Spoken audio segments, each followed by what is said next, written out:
Hi, welcome to Barely Researched Facts. I'm going to start the episode today with a story.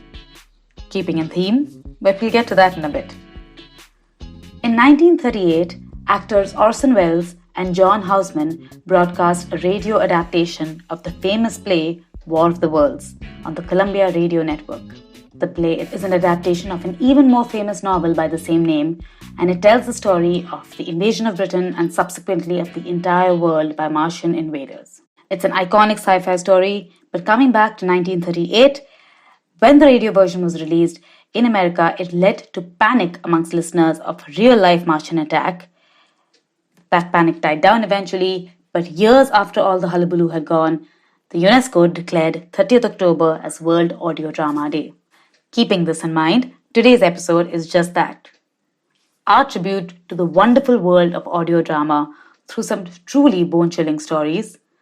The day after Audio Drama Day is Halloween, after all. We can't forget that. Our first story is called Homecoming, written by Shar and performed by Yuki Ellias. Yuki is an actor and the creator of the amazing solo show Elephant in the Room. If this ever comes to your city, it's the theatre show you cannot afford to miss, and I highly recommend it. Of the story itself, though, I'm not going to tell you too much. I'm going to leave you to bury yourself in it.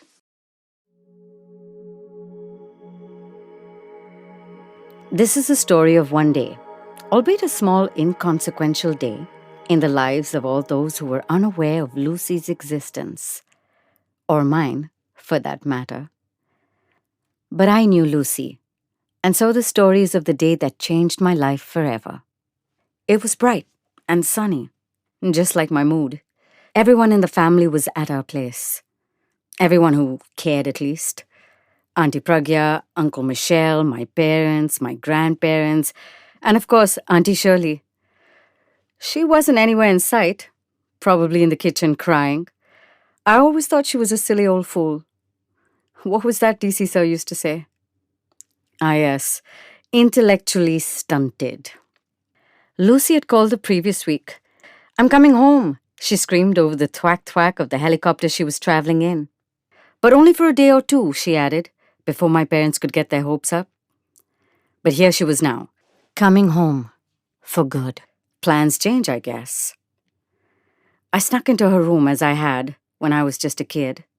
But this time I went in with the sole intention of cleaning it.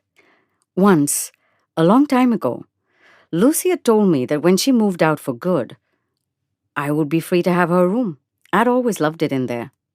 The window seat was just perfect. The cupboards fit into the space just right.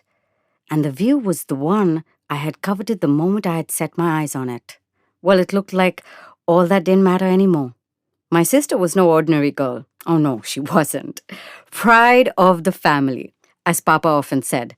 She'd gone through life in school with nothing to hamper her perfect smile and none of the teenage angst or adolescent paranoia atypical of the time. She had had it all. She looked like she belonged on the ramp and she had the brains to combat any of the great minds she competed with at the time. Jimmy Thompson, 98th percentile, Susan Reddy, 96th percentile, class of 79. When she graduated, she became a hermit for a year. It scared my parents to death, but they supported her, like they always did. She stayed in her room, did nothing but read books. I would creep into her room and watch her with fascination as she sat at the window seat, reading the Atlas from cover to cover, or the Thesaurus, or even Nancy Drew. She fascinated me. Then, Lucy had succumbed to only one person, and that was Sanath Puri, the only guy who'd gotten even close to matching her eye for eye in everything she threw at him. They were so alike, it was like some kind of cosmic joke. I wasn't surprised when Lucy brought him home. The perfect guy for the perfect girl. That was our Lucy. My parents couldn't have been prouder. Lucy and Sanath were to be married in December. So close. Only a month away. Sanath was here too. Probably in the kitchen with Auntie Shirley. He was quite silly as well. Lucy would be here any minute now. The people at the airport said they'd gotten her off safely and that she was getting here in a sleek black van. She always managed to travel in style. Even now. My father and mother were on the divan sitting hand in hand. My mum's eyes were red. I don't think she slept very well the previous night. I wonder why. I slept like a baby. The atmosphere in the room was one of anticipation. I could feel each and every person's anxiety to my sister. With her leaf-like fragility and petal nose, graceful twig-like fingers, and flower-like beauty, I wonder if life or something else had changed her at all. I realized that I was anxious as anybody to see her, but mine was a different kind of anxiety.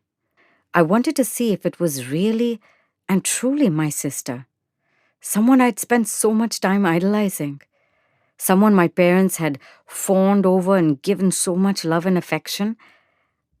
I wanted to make sure. That's all. I was startled out of my reverie by the sound of a gasp. My mother's gasp as she rushed to the door. Now I heard the sound too. Tires on the gravel of our driveway. The black van was here. I took a deep breath, slow and steady. And then, disregarding the small sounds and movements in the room, I walked to the doorway and stood there, waiting. And then I saw it. The sight was enthralling. The long chocolate brown rectangle covered almost completely by the white of flowers. It was a beautiful coffin. Rosewood, polished to a brilliant shine. She would have loved it. It sparkled so in the midwinter sun that it made me smile as I thought, my sister is home.